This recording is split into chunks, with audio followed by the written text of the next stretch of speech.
Well, obviously, there's a lot of competing interests. You have to be certain that you're not going to take support a policy that's going to draw more people, because places like New York really are it. Capacity! Ain't nothing changed, nothing new here to see. This ain't nothing but some political maneuvering. America! Welcome to the eulogy, eat it up. It's called political buffoonery. Hey there, everybody, and welcome to This Week in DUMBmocracy, where we showcase some of the dumbest newsmakers of the week. So while chaos reigns in D.C., the heavyweight bout between Matt Gaetz and Kevin McCarthy is ongoing, Joe Biden is freezing during press conferences, and fire alarms are going off pretty much everywhere, I'm going to turn my attention to the People's Republic of New York City because the migrant crisis has broken Democrats in New York.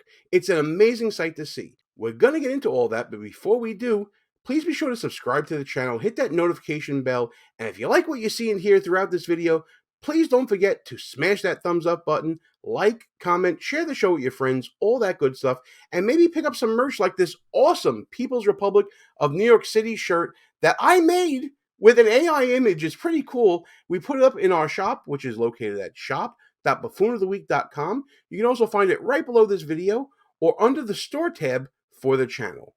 Just look at this headline. New York City Mayor Eric Adams is headed to Mexico to discourage migrants from coming to the People's Republic of New York City as Gotham braces for potential record-breaking crush.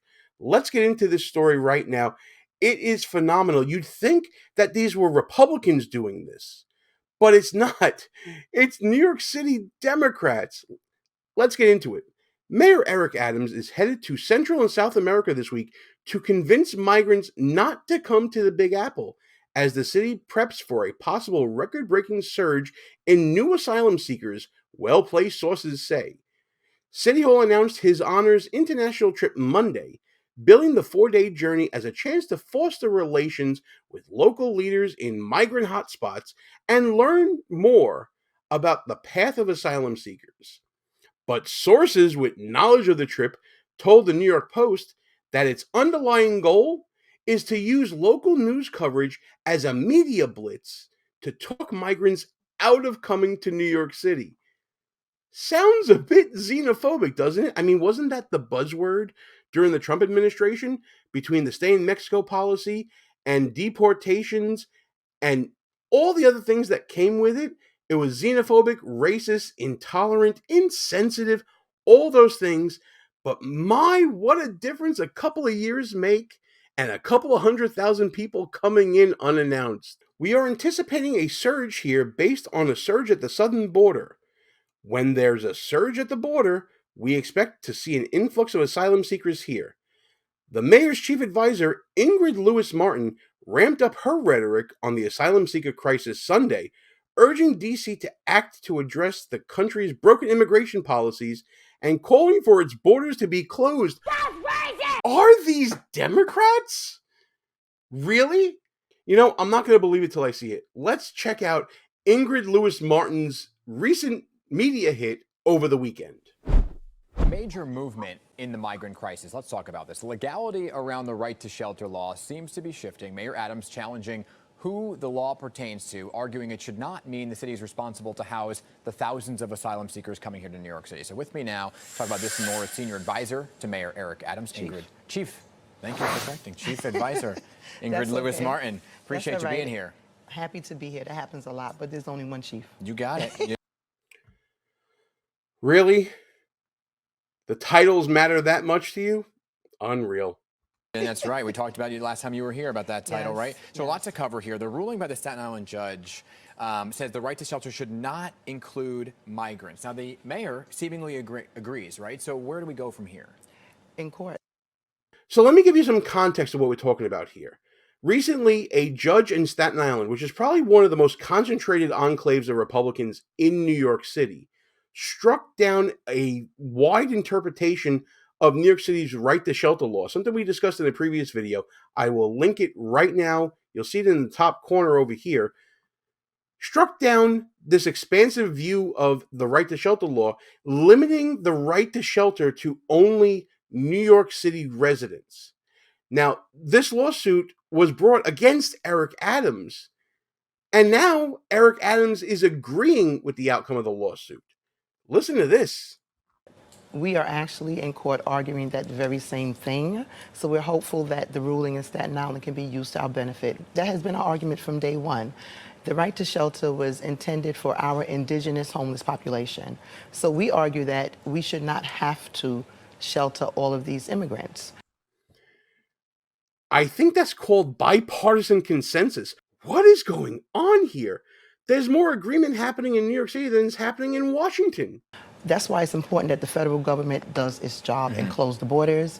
It's important that the federal government declare New York City as a state of emergency because we are in an emergency state. Right. And give us all of the tools, the money, and the help commensurate with being deemed an emergency state. Yeah. And Did I just enter the Twilight Zone? Did she say close the border? What a xenophobe. What a racist. So insensitive. Don't you care about diversity? Is this like Bizarro, New York City? This is normally a Republican talking point about closing the border, having strong immigration controls, stopping people from crossing the border illegally. Am I being punked? It's crazy. you know, that right to shelter has been a huge component of it, right? Because Yes. there is the legality of making sure everybody has housing. If it were to change, how would you see it and the administration see it really alleviating some of the crisis? Well, it would alleviate it to the extent that, first of all, others wouldn't be so ready and able to come to New York City because they would know, number one, okay, they're not going to provide us with shelter. Okay. So that would hopefully stop some people Slow from down coming the in. process. Yes. It's still a problem because we do have in excess of 61,400 migrants who are here and we're caring for them. Fortunately, all 118,000 who have come through our doors and graced us with their presence didn't stay. But we still have to find a way to get them to understand we are no longer responsible for you, so you need to find other means. Go to another state. However, I have to keep drumming this in, and I'm going to keep going back to this same point. The federal government needs to do its job. We need the federal government, the Congress members, the Senate, and the president to do its job. Close the borders. And until you close the borders, you need to come up with a full-on decompression strategy. She said it again. She said it again. I can't believe this. What an about face. This is absolutely amazing. And when I say they changed their tune, let me show you what I'm talking about. Like what you see so far? Go ahead and smash that thumbs up button. Also, leave us a comment and tell us what you're thinking. And don't forget to subscribe so you never miss another show. Ah, yes, 2021.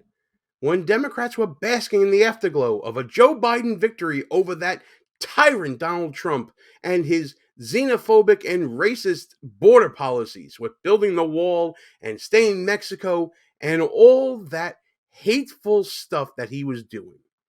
And back then, Governor of the People's Republic of New York, Kathy Hochul, had this to say about migrants coming across the southern border. As you know, the Statue of Liberty is inscribed. It says, "Give me your tired, your poor, your huddled young masses yearning to be free, the wretched refuse to a teeming shore." And that statement encapsulates our values. We want people to come here, despite where they came from or despite the circumstances that drove them to this country and to this state. We say you are welcome here. We are welcome with open arms, and we'll work to keep you safe. We'll not only house you, but we'll protect you. Ah, how aspirational. How stupid. It was basically an unlimited invitation to come to the People's Republic of New York. You'll be protected, you'll be housed, you'll be loved. We're quoting the Statue of Liberty. It's all so beautiful and all so stupid. Fast forward 2 years later, and you'd think that Hochul changed parties. To have a limit on who can come across the border. It is too open right now. People coming from all over the world are finding their way through, simply saying they need asylum, and the majority of them seem to be ending up in the streets of New York, and that is a real problem for New York City. 125,000 newly arrived individuals, and we are being taxed. Now, we are always so proud of the fact that New York has the Statue of Liberty in our harbor. We are one of the most diverse places on earth because of our welcoming nature, and it's in our DNA to welcome immigrants. But there has to be some limits in place, and Congress has to put more controls at the border. Okay, so that's a real about face. They're so welcoming, but stay away. We're at capacity. Yep, that dreaded word comes up. I can't believe the about face. Again, it's amazing what 100,000 people can do to really change your point of view of politics. So we have Democrats openly saying close the border, limit the border, stop coming to New York. If you recall from the last video we did about the People's Republic of New York City, they have people with flyers at the border saying don't come to New York. You got Eric Adams going on a South American trip under the guise of fostering relations and understanding the plight of asylum seekers. But it's really to stop migrants from coming here. It's really going to be a media blitz to stop migrants from coming here. I'd like to think that Democrats in the People's Republic of New York have learned from their buffoonish ways and are turning it around somehow.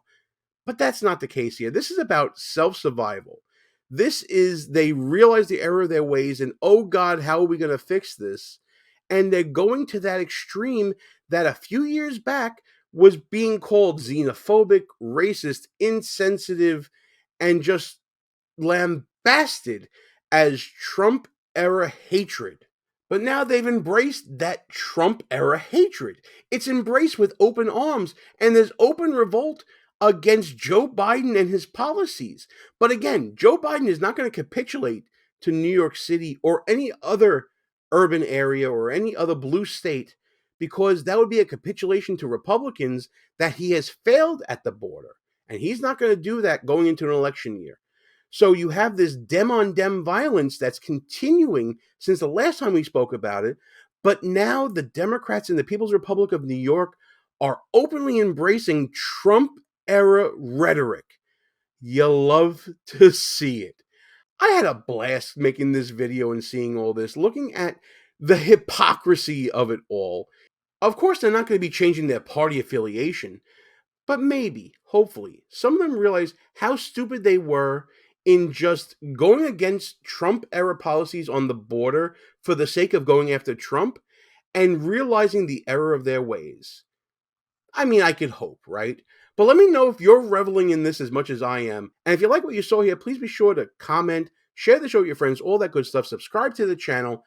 I want to keep having a lot more conversations just like this one, discussing all the hypocrisy, tomfoolery, shenanigans, and buffoonery that goes on every day this week in DUMBmocracy.